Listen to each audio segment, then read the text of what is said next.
Yes, I am live. Hello, hello, hello to all of you out there. This is Willie from Save to Sane.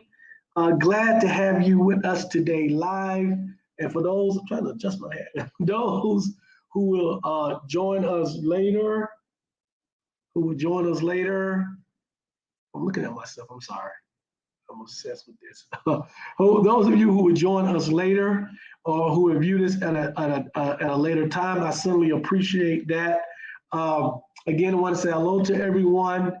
Let me know, say hello to me in the chats. Let me know who's here, who's with us live today. I'm going to wait a minute or so. Working on getting sort of an intro video or some intro music to get us going every time, but certainly appreciate all of you for being here. Jay, what's going on? Have you been waiting on this conversation? Yes, glad to hear it, Jay. Yeah, greetings, Jay Jam, and glad to have you. If you guys noticed in the chat, Taisha said something. It was at 9 p.m., so it must have been last night because it's not 9 p.m. anywhere. I'm on the West Coast, or at least West Coast time. So you guys, it is 7 o'clock there. So Taisha must have made this last night. This post, she said, God created the natural disasters, doesn't save anyone from them, then sits back while everyone prays. Biggest scam ever. So certainly, Taisha, for getting us kicked off in the best way possible. With that being said, I want to, as I always do, say thank you to a couple of people beginning with Taisha. As I always say, Taisha was instrumental in getting this platform, this podcast going. She was one of the early people who supported me. It was, I guess, the way she tells the story, it was during a time when she was sort of going through a journey and making changes in her life. And so she kind of stumbled upon me and some videos I had made. So I certainly appreciate that. She reached out to me. Her and I have been great friends ever since then, but she's also been instrumental in helping me with get this podcast set up, and she keep pushing me to add more and do more, and we're certainly working on that, Taisha, absolutely, because we have the time now. But yeah, so thank you for that. And then secondly, always thank you to my wife, who is extremely supportive, who support all the things that I do here on this platform. We have really deep and great conversations about religion and spirituality. And she's helping me to evolve my positioning and where I stand and how to make this platform and my position more broad and not necessarily accepted by others, but at least more broad so that the message can get out to more people. And so that's what's important is the message get out to more people. A couple of things, and I'm looking at my notes here, so I apologize. Something that I wanted to bring up. And so talking about that and talking about my wife and I talking and working on ways of making this podcast broader and appealing to more people, I have to be, I'm constantly reminded of why we do this podcast and why others in this space do the same thing. And so recently, I was reminded again.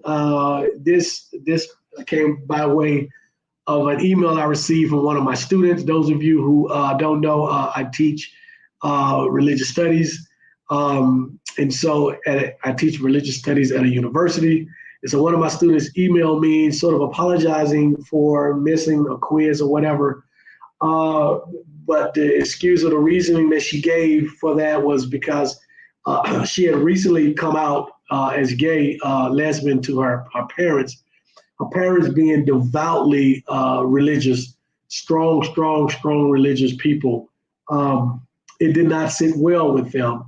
And eventually she was kicked out the house. And this is an email I got from her. This is her telling the story. There's always another side, but what she's telling me. And this is not unusual. I've heard these stories before. These stories are out there. And so because of their faith and their religion, they kicked her out the house. And so she's been living with friends and trying to do whatever she can to sort of stay in class and all of that. So I assured her that she was doing fine in class because she took the first quiz. She actually took the first quiz. She thought that she had missed another assignment. So let me correct that. So I assured her that she had not missed another assignment. but I felt really bad that she was going through this with her family, with her parents. And so it just reminded me about why we do this. Religion has such a strong hold on us to the point where you can disagree with what someone does or someone's position or even someone's lifestyle. But when you allow, and this is my opinion, when you allow religion to come between you, and in this case, your child or your loved ones, your siblings, your significant other, your spouse, I think it's something that we need to take a step back and sort of look at. And so I just feel really bad for her. But we do this program, we do this podcast to aid for people like her who need a space, a safe space to come, regardless of her lifestyle. She needs to be in a space where she's not judged for it based on someone's religious belief, because she does not adhere to those religious beliefs. And secondly, we understand, those of us who have been part of a major religious group and have left that group, we understand being ostracized. And I often say that, and I say this in my book, by the way, my book is listed here, Saved to Sane, Why Christianity Has Been Detrimental to the African American Community.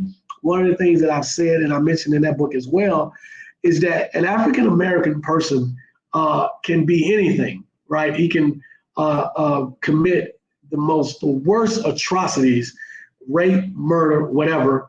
In most cases, African Americans will find a way to forgive that person at some point. Not all, not everyone, and certainly not in some cases not the victims, but even sometimes the victims do. And that forgiveness they're going to say is based on their religious beliefs, and that they have to forgive. The only exception where you don't receive grace is if you are a non-believer. And please don't say the A word, which is atheist or even agnostic, but certainly not atheist. And so I created this space in part to have those who have been shunned and ostracized because they don't fit into the box, in this case, the religious box, or if they've been ostracized and pushed aside because they don't believe or they're doing something that believers, in this case Christians, deem to be sinful or have a lifestyle that's deemed to be sinful. They need to have a safe space where they can come to and talk about it and feel comfortable. And I'm not saying that everyone that's on this platform, everyone that's part of the live, or everyone that comments or come on here live is agreeable with a particular lifestyle. What I do hope, though, is that even those people who may not be agreeable to that lifestyle, smart enough, empathetic enough, sympathetic enough to understand this is a space someone to come to. And you don't have to necessarily agree in order to show empathy and sympathy and love and support for someone. And so that's what I hope for this. And so that just reminded me of why we do this, because religion affects all of us. As I tell my class all the time, I have an assignment that I have them do on Tuesdays to come to class and share with the class a religious experience that they had over the weekend. Because what I hope to do is to make them aware of how religion affects us, even when we're not thinking about religion, regardless of our religious practice, even if we're not religious, how religion affects us. And so now here's a young lady who has come out lesbian, and now because of that and because of the devoutness of her religious parents, the religiosity of her parents, her whole world has been flipped upside down. Simply because she decided to live a lifestyle, or she's part of a lifestyle that her parents disagree with because of their religious beliefs. And I personally think that is atrocious. And so we do this platform, we do this podcast for that. And so glad to have you all with us today. Just wanted to sort of get that off my chest and sort of bring that out there because it reminded me of why we do this, and at least in part why we do this. And so we will continue today. So today's topics, I had two. Where was God during the hurricanes, and has the Black church become irrelevant? I think we've talked about the irrelevancy or whether or not the Black church has become irrelevant before, but there's more that I wanted to say on that. We didn't go into enough detail, at least I don't think. But I really want to talk about, at least first, is this whole where was God during the hurricane? So often, as I often do, is I tell you where these topics come from. What spurred these topics? What made me think about these topics and decided this is what we would talk about today on this podcast. Recently, we had Hurricane Milton. Yeah, Milton. And prior to that, 2 weeks earlier, we had Hurricane Helena, if I'm not mistaken. Now, I've moved away from the East Coast. I live out west now, so I was sort of watching everything from a distance because I still have family and friends. I even have family in Tampa, one of the areas that was really, really hit. I have some friends in Jacksonville and those other areas, but I have family in Tampa.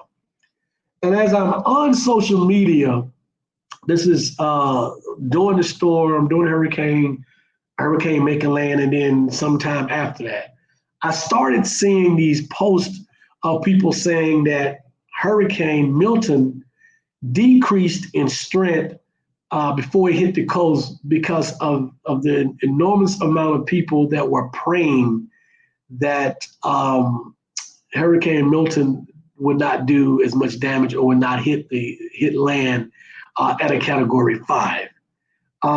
If I'm not mistaken, it hit land at a Category 3. But these people just insisted that because of their prayers, God heard them, and he lessened the impact of Hurricane Milton.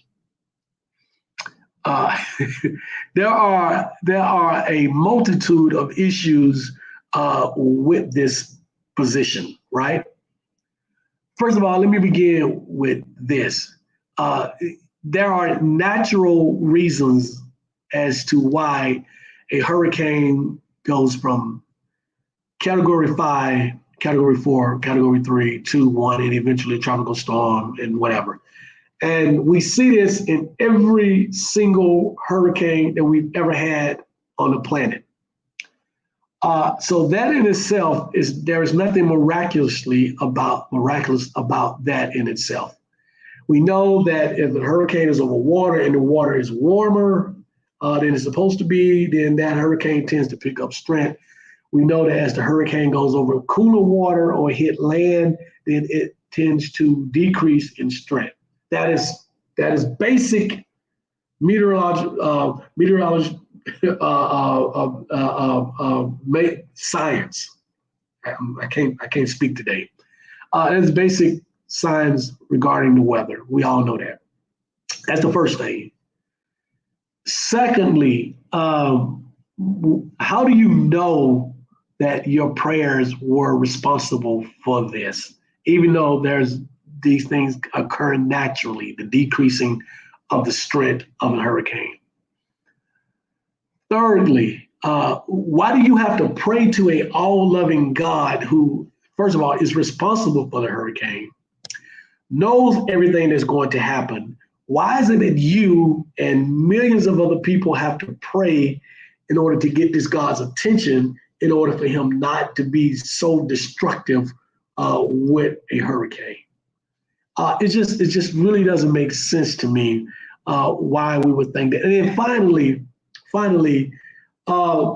this God is at such a low bar till that understand this. Hurricane Milton, at last check, it was close to about 20 people that lost their lives. Billions and billions in damages, and millions of people, at least hundreds of thousands of people even millions of people who have been displaced. People have lost their entire lives, their homes, jobs, sense of security, everything. Yet these so-called believers or Christians are praising this God as if he really did something miraculously. I mean, what is the cutoff? Do we say that he didn't do a good job if 100 people died, 50 people died, 20? Where's the cutoff? Where do we decide that this God actually did something great? And why is the bar set so low? If this God is who you say he is, why couldn't he just make the hurricane go away altogether, or never let a hurricane hit in those areas? And so these are just questions that I asked. And then prior to that, 2 weeks earlier, it was Hurricane Helena.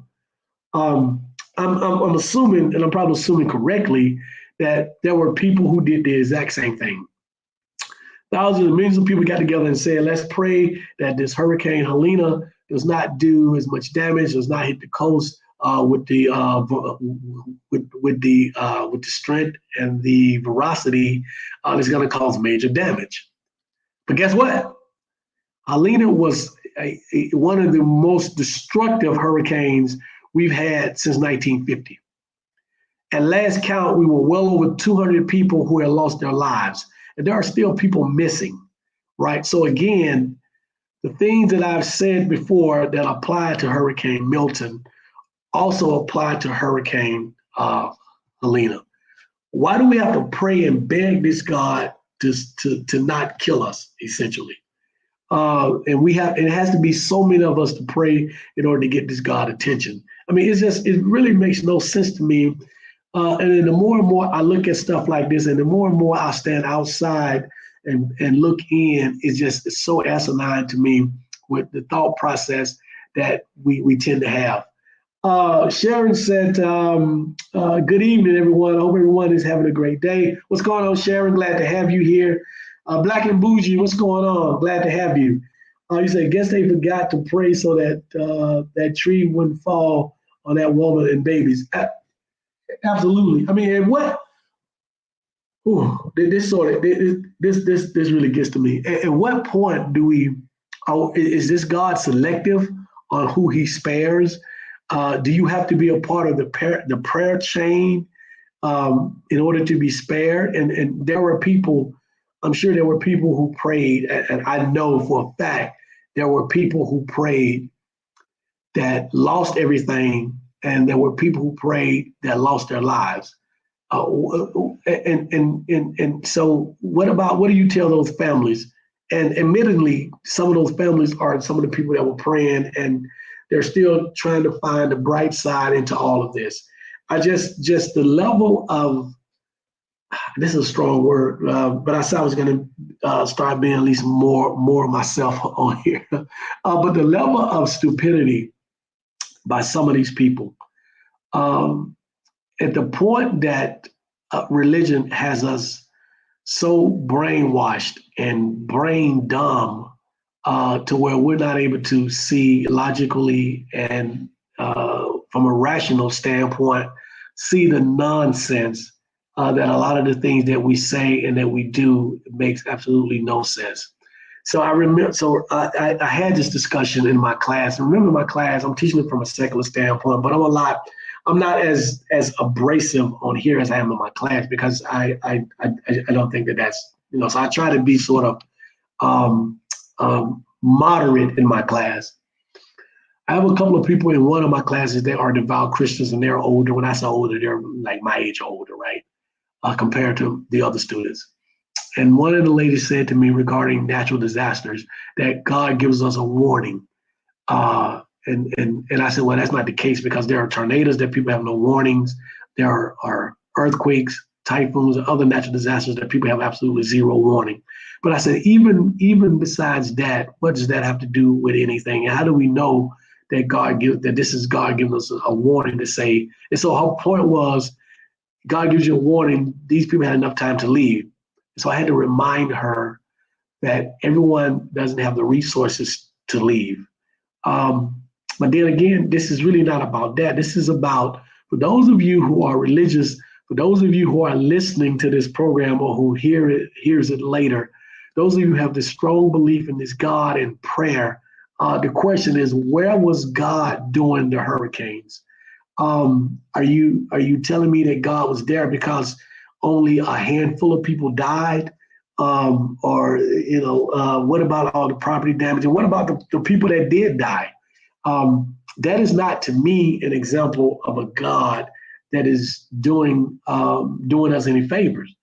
that is to me an example of a non-existing. Either God is non-existing, non-caring, or is unable to do the things that people think that it may be able to do.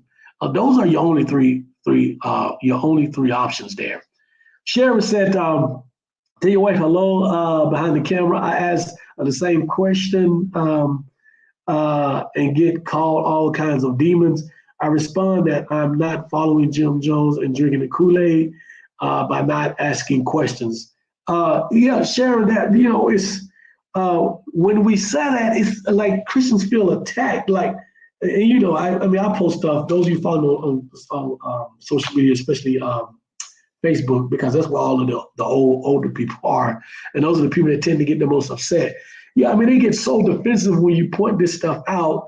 I mean, they get like ready to fight you, like they got to be the defenders of. I mean, they're like Jesus' little soldiers. So they get so upset and so defensive. But we're asking logical, rational questions, and I think the reason why they get upset, Sharon and others, is because they don't have a logical answer to the questions. For some of them, they've asked these questions themselves, but because of the power of the indoctrination of religion in their belief system, they're able to sort of push the questions out of their mind and just sort of operate as if those questions don't exist, right? But they get upset because they don't have an answer to this. And we're asking logical questions that they don't have answers to. And so they get upset and call you all kind of names and threaten you and all this other stuff. But you're absolutely right, Sharon. It would be like drinking the Kool-Aid. Matter of fact, that's what religion is. You are believing in something where there is absolutely zero empirical evidence of, archaeological evidence, testable, objective evidence, and you rely on the writings of illiterate goat herders from 2,000 years ago. Now, if you break it down like that, that makes absolutely zero sense. But because of the process of indoctrination over thousands and thousands of years, it's become ingrained in us as a people, as humanity. As humanity, religion is ingrained in us. And so we're not objectively able to see what's going on because it is so much part of us. Religion for many of us is just like breathing. It's something that we do, we don't think about. It just is. It just is what it is. And when people question you, question someone about it, they get defensive because they have no adequate and logical pushback or answer for the questions that we're asking. Black and Bougie said, and even if he did give warning, why is he throwing this epic tantrum and hurting people? Why? Absolutely. What is the reason for, if your God controls everything, right? And is in control, what is the purpose of natural disasters that kill and harm people? I remember one of my students said that he mentioned something about the whole cleansing and purging thing, and that we need natural disasters to cleanse. What are we cleansing? I'm willing to bet that freaking 99% of the people who experience loss of life or lost all of their belongings or was displaced, I'm willing to bet that, I'm not gonna say 99%, but 90% of those people were believers or were Christians. So what is this God cleansing? And so it just behooves me that our people, not just our people, but all people, believers, fall for this stuff. And so I think one of the other things is that they are afraid that if they start questioning these things, as I always say, it's going to lead to a slippery slope. It's like peeling back the onion. You question this. So let me get this straight. We prayed to God, and the hurricane came anyway. The tornado came anyway. The earthquake occurred anyway, and there was a tremendous loss of lives. That were great damage to structures. people were displaced. They no longer have homes. But I thought this God answered our prayers, and I thought this God loved us, and I thought this God protected us. So let me look even deeper. Who is this God? What is this God about, and how did we get this God? And so it just leads to more and more and more and more questions. And I think that people are afraid to eventually it would lead to them at best no longer being believers. At worst, questioning their faith. And so, which I think is also a good thing. Or at worst, embarking on a journey of discovery about their religion, about their faith, about their God, and about their deity. And so that's what we end up getting. I want to transition a little bit here. We're still talking about where is God during the hurricanes or any other natural disasters, but I want to transition a little bit into, and this is indirectly connected to the relevancy of the church. And is the church still relevant, especially the Black church? Black and Bougie said, a family literally had their newborn twins swept away. Imagine telling them that it is a cleansing. Exactly. And I'm almost sure, I'm willing to bet that this was a religious, a believing family that believed. And so when these things happen, you get either one or two things happen for the remaining family members. You either begin to question your faith because you don't understand why this would happen, why your God will allow this to happen, or you become more resolute in your belief and you make excuses like, well, the babies are in a better place. Even if that's the position that you take, and I've never been a parent, but I can imagine if that had happened to someone I loved really close, my sister, my wife, my niece and nephew when they were kids. There's still the pain there. There's still the suffering that you endure. There's still that sense of loss that you don't have. And I can only imagine those who are parents with young kids like that, what that does to you. And so how does that make sense? Where's the logic? Where's the rationale? Where's the reasoning in that? Where is the grand plan that God has for that? How does that make sense? Even if you say they're in a better place, they could have went to a better place when they were 80 years old. They could have went to a better place when they were 100 years old. And how do you know that there's a better place? How do you know that they didn't want to experience this thing that we call life here today? And so that's a faulty and weak excuse, but it's something that many Christians hold on to. It is a defense mechanism that they use to try and justify when bad things happen or when things that they cannot explain happen. And so, that is a hard one. And so as we transition into the question about the church, this is relevant to that aspect. If there's no return on investment, when I say investment, I mean our time, our efforts, our beliefs, our resources that we plow into this thing we call our religion, that we pour into this thing we call our God and our deity. If there's not a tangible return on investment, right?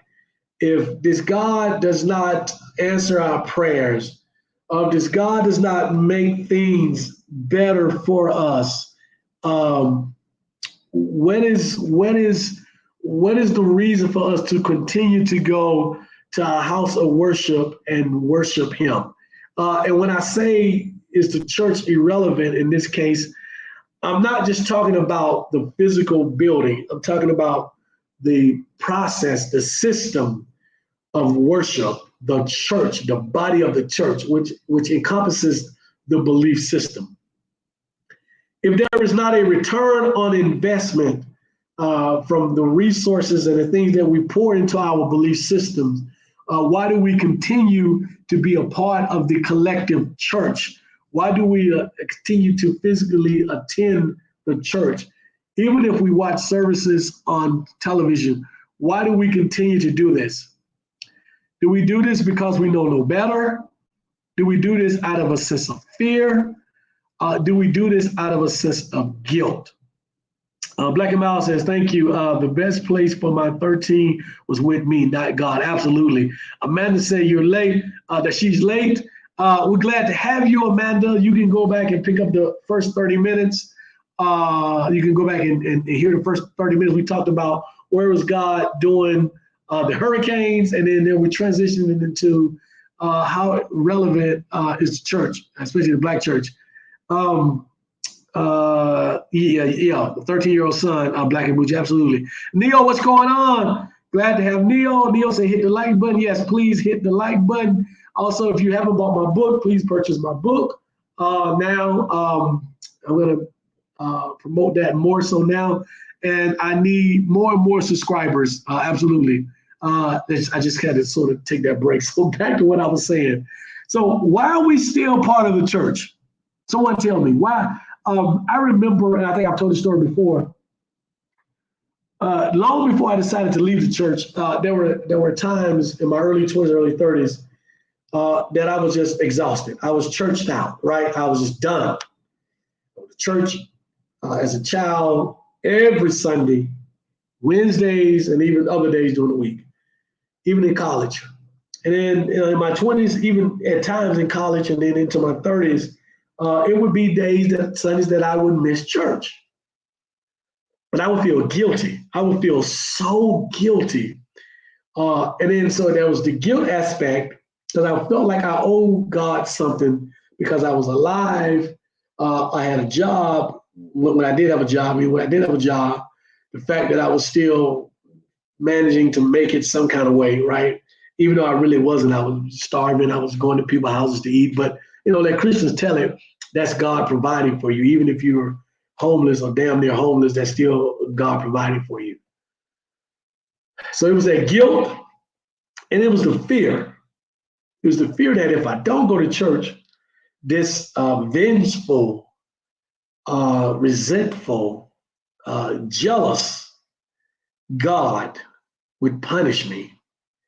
And he would punish me by striking me down with a sickness or causing me to be even, financially poorer than what I was. Or he would cause, something else bad to happen in my life.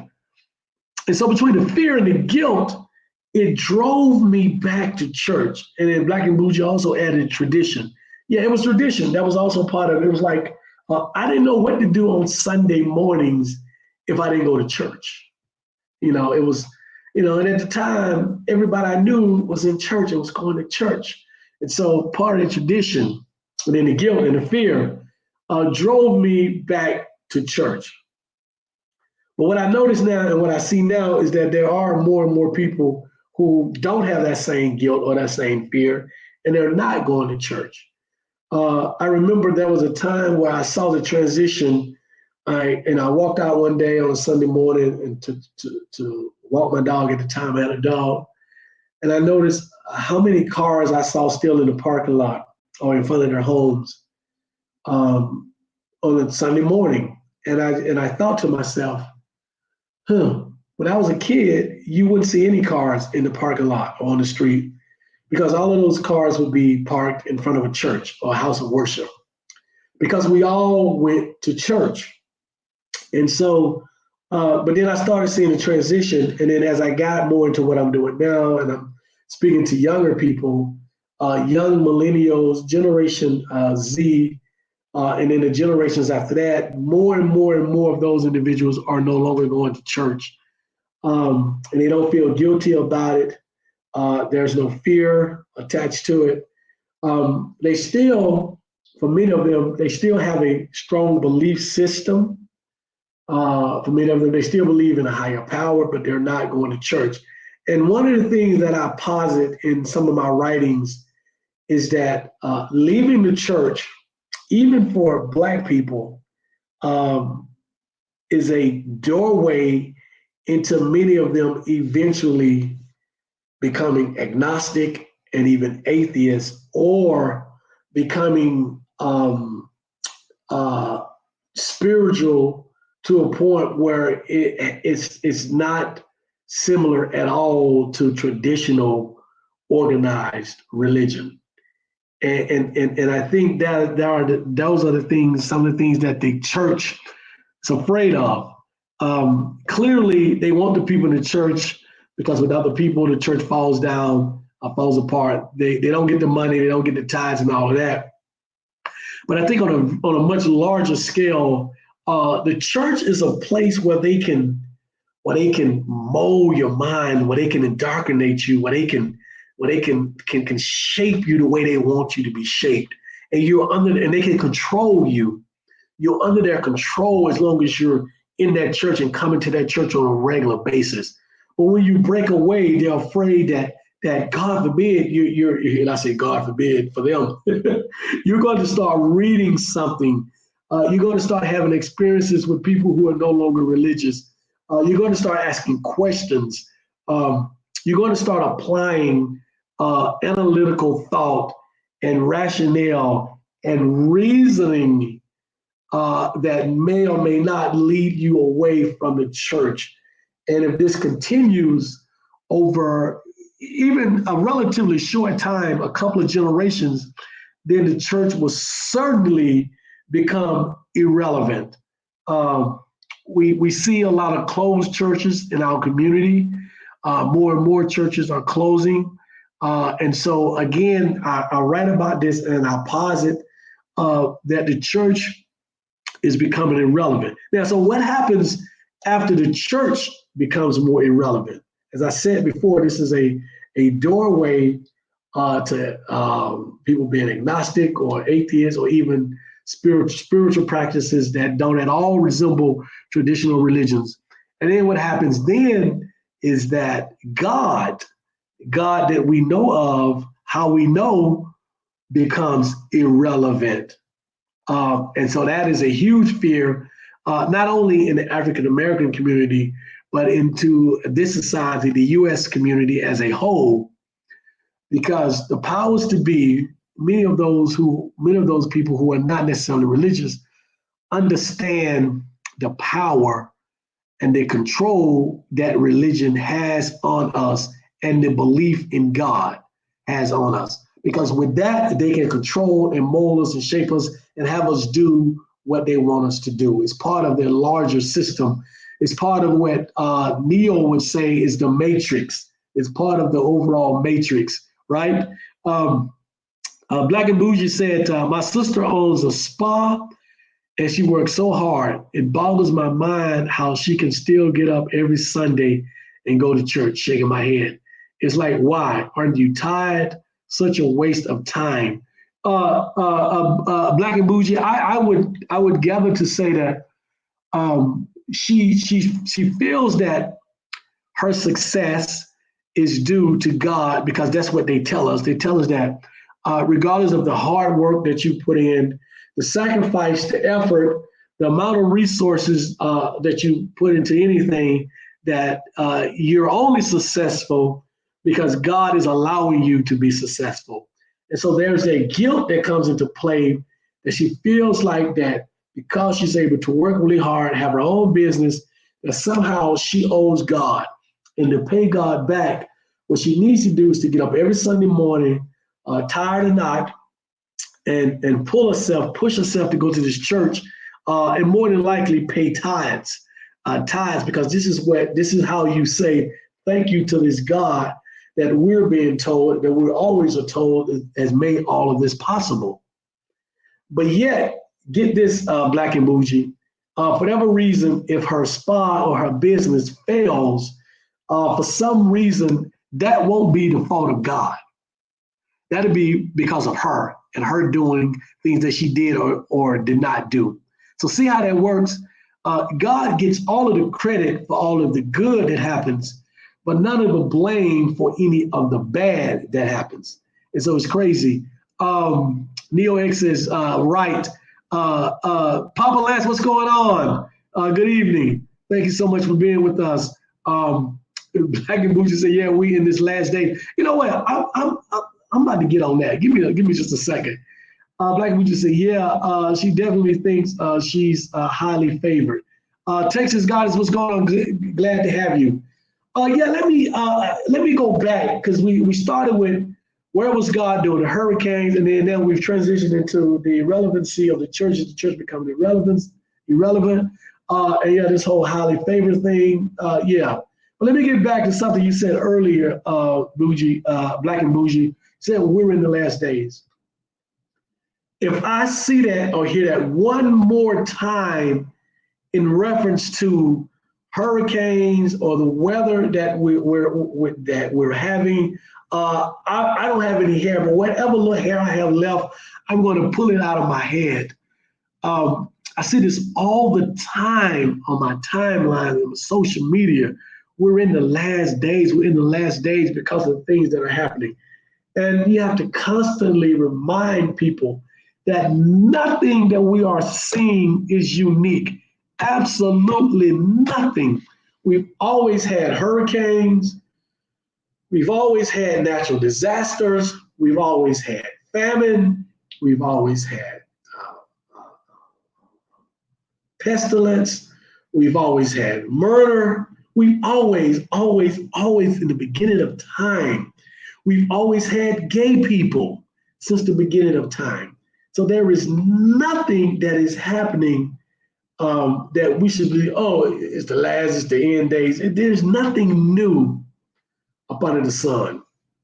And secondly, if your God is upset and is now coming back to destroy everything because people are gay, then my question to him is, well, why did he come back during slavery or the Holocaust or the plagues of the early 1900s or back in Rome when Rome was indulging in all of the things that we see people indulging in today? This is not new.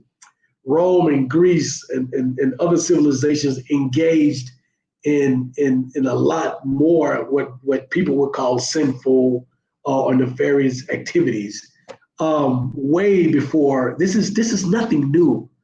Being gay and being lesbian is not new. It is not original to this society. So people, please stop with all of that nonsense.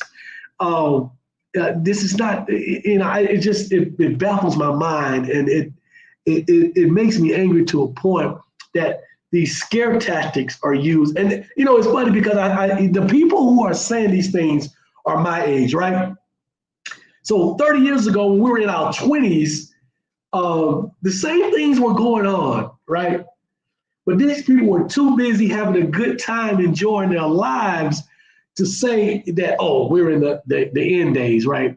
And when our parents and grandparents, who, by the way, said the exact same shit, we looked at them like they were crazy, and we said to them, or at least we said about them, that they're just boring and they don't enjoy life anymore, and they're ready to go, so they're saying these things. And so I can say this about people in my age group now.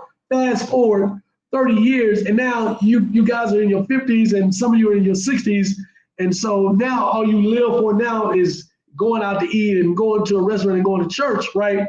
And so now you're on this, oh, we're in the last times, we're in the end times, we're in the last days. Well, what the hell was this 30 years ago when you was partying your ass off and having a good time and doing whatever it is that you wanted to do? So this stuff really upsets me because it's fear. It's fear-based. It is trying to control and dictate to people through fear, and fear of your religion that all of us are not necessarily a part of. We're not participating in your fear-based religion. So please leave us alone with that. We don't want to hear this. People have been saying that God and Jesus is coming back for over 2,000 years. Even Jesus said that in the Bible, that the people that were living during that time would not die without seeing his return. So clearly they were wrong, and clearly all of you are wrong. A couple of things here. Black and Bougie said the earth is just doing what she always done and what she has always done. She'll continue to do it after people are no longer here. She did this before we existed, and she would do this when we are long gone, or we morph into something else. Absolutely, Black and Bougie. Again, Black and Bougie said, yeah, if you can't come back for people that are being packed in ships like sardines, having their lives stolen and kids snatched away, then yeah, it's over. Yeah, exactly. If you can't come back for that, if you can't come back because people who are supposed to be your chosen people are being burned alive in stoves, then what? Then now all of a sudden you're upset because it appears that there are a few more gay people in the world. So then you're gonna come back and destroy everything? Makes absolutely no sense to me. Again, oftentimes when I talk to people about religion, if you think about it, all of these deities and these gods that we know of, for whatever reason, have human qualities, right? They are jealous, vengeful, hateful, and even the good qualities of being loving and so forth and so on. These are human qualities. If a God really did exist, why would a God have these qualities?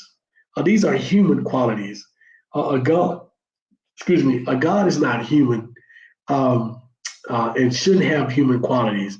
So it's just Black and Bougie. When you brought that up, that just triggered something into me because I've been saying that as much as I've been saying some of the other stuff.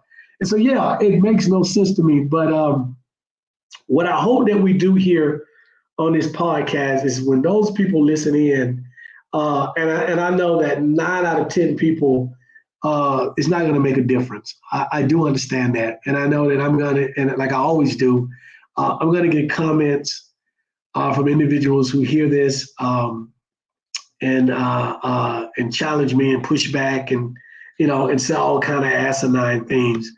But the hope is that there are those individuals who listen. And either A, like some of you, this is a confirmation or reinforcement of how we all think, and that we're not crazy, and that we're not to be ostracized. And then secondly, these individuals find a community of either like-minded people or at least encourage them to begin their journey or continue their journey, and wherever it leads them to that space. And then finally, there are going to be those individuals who have already made the commitment that they want out of this religious matrix thing, and they're looking for some resources. And I hope that this serves as a resource for them as well. And so that's where we are on that. I pretty much have said my piece. Unless those of you have other comments, we can talk about those for the last 10 minutes. If not, then I have said my piece. Texas Goddess said, people are afraid to make the changes that they need to create a beautiful life. So they wait for the afterlife for a God to do it for them. They're also afraid to burn in hell. My wife and I, over the last 3 months in moving and relocating to where we are now, and we've been together 20 years come February, 19 years married and 20 years together. And both of us will say this: we are currently experiencing the best time in our lives. Even prior to us being married, we are experiencing the best time in our lives. Because we are together and we're able to share this together. But we've been able to find some serenity and peace and just be in a place that is really conducive to how we think, who we are, and our lifestyle. And if there is a heaven, this here is, for us, has been the closest thing that we've ever experienced to there being so. And I say that from the standpoint of wishing that other people out there could experience this type. And it has nothing to really do with money. We don't, we're not rich, we're not millionaires. We've been able to craft out a life. We've foregone some material things so that we can have peace and serenity and enjoy nature and enjoy each other and have as little stress as possible. And I understand that that's not possible for us, some people, but it is possible for more people than they lead on to. It requires some changes. It requires some hard decisions and some difficult choices, but it is possible. And I just wish that people could do that because you can see, because I think that would help in some of this. We're in the end times. I'm a firm believer, and because I saw this in my mother before she passed, I am a firm believer that a lot of the people who spread this, we're in the end times, we're in the last times, also happen to be people who are so unhappy with their lives until they're looking for, they say misery loves company. So they're looking for an out. So they want to be out of this life, and they so much want to believe that there's another life that provides them with all of the happiness that they haven't obtained in this life, or that they're not experiencing in this life. And so they don't have a problem with dragging you in there with them. Because think about this, if what they really are, if what they're really saying is true, and this Jesus comes back and destroys everything, even those of you who are enjoying your life, who may have a great relationship with a significant other, who may have a job or a career that they love, or hobbies that they love, or kids or grandkids that they enjoy spending time with, or hobbies, or whatever it is that brings you joy and happiness, or you just have you've created a life where you really enjoy it, all of that is going to be gone for you too. So, I'm going to start telling people, listen, if you want the end times to be here, then let it be the end times just for you. Because right now I'm good. I'm enjoying my life. I'm having a good time. And so I don't want it to be the end for me. So let's not be selfish and drag all of us in it. Just do it for you, I saw this in my mom when the more unhappy she got with, she had, some reasons to be unhappy with her physical, her health, and finances and some other things. But the more I saw that in her, the more I saw her saying and quoting that this is the end times, and that she was ready to go. And so I see that with other people who are experiencing maybe some unhappiness in their lives, and so this is their way out. And the only thing is that they're pulling all of us with them in their hopes for that. So Black and Bougie says, it's funny how people are so indoctrinated. If I saw you on the street, I never think you're an atheist. You look like the people that go to my sister's church. Yeah, I don't. I think we've had this discussion too. I don't consider myself an atheist only from this standpoint, Black and Bougie. I don't know for sure, right? And so there are the two types of atheists that I know. One says, I know for sure that there is no God or no anything outside of me. And then there's the ones who I think most people fall in the category. They say there has not been enough evidence to make me believe. And so part of me is there, like there is not enough evidence to make me believe in the current God that we have. But what make me not necessarily an atheist, I don't have a problem with the term at all. As a matter of fact, sometimes I let people believe that because I just want to see their reaction. I leave open the possibility that there is something beyond me, beyond us, beyond the physical. The reason why I say that is because I am a firm believer that we as human beings, as we are constructed right now, know and understand less than half of 1% of everything that's out there. There's a huge universe and beyond that we have no clue.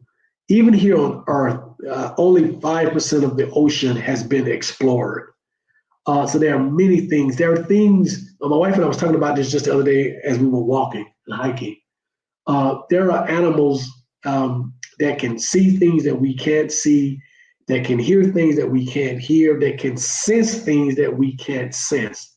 So there's things out there beyond us, and those things may be natural, but I leave open the possibility that there are things that are beyond natural that could be. And I could be wrong, I could be right. I just leave open the possibility that those things are out there. And so from that standpoint, I don't consider myself an atheist. Now, when you ask me, do I believe in the Abrahamic God? Do I believe in Allah? Do I believe in Vishnu? Do I believe in any of that? The answer is absolutely not. No, I don't. I don't see enough evidence to make me believe in any of that. But when you ask me, am I certain that there is not something supernatural or something beyond us as human beings? I say I can't be for certain that there isn't. And so I leave open those possibilities. But yeah, absolutely. Black Butcher said, yeah, I'm the latter too. There is not enough proof for me. Lily, what's going on? Glad to have you. I don't know if this is your first time, but still appreciate you being there. You said they project their fears onto you. They do not even realize what they're doing. Lily, you said that perfectly. I was trying to figure out the right phrase, but that's exactly what they're doing. They're projecting their fears upon us, but they're not even thinking about it because they begin with the presumption that this God and what their belief system is real. And so that leads them to believe that that whatever they say, we all sort of fall in line. But again, what it actually is they're projecting their fears upon all of us, regardless of what we believe. So thank you for that, Lily. Black and Bougie say, I hope there is something after here because I need to see my boy and mom again. And that's what a lot of people hold on to. I'm not necessarily a believer in that. But again, anything can be possible. Reincarnation can be possible. That can certainly be possible. There could also be absolutely nothing once we're gone. That could be possible. Or that could be something that none of us could ever fathom or imagine that could be out there. And so I leave open all of those possibilities.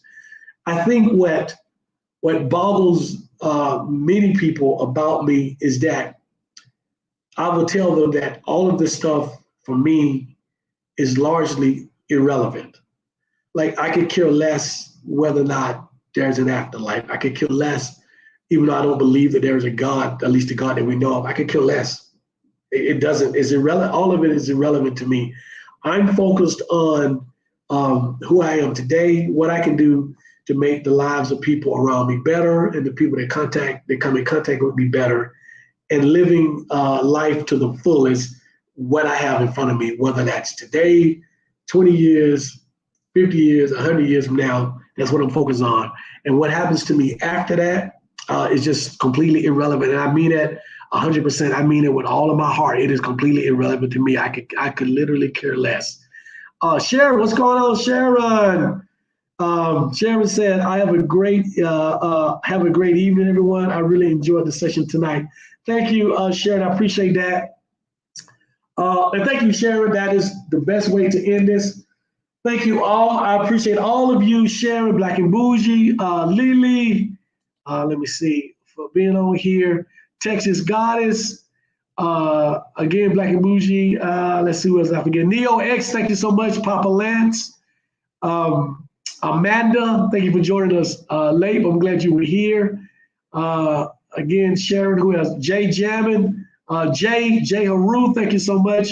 Taisha, you're still out there. And all of those of you who are out there who will listen to this at a later point, send me comments, both pro and con. I appreciate that. I appreciate all of it, whether you agree or disagree. We have well over 1,400. We have well over 400 subscribers. And so we're continuing to grow. This is organic, so we're growing it organically. And so I appreciate that.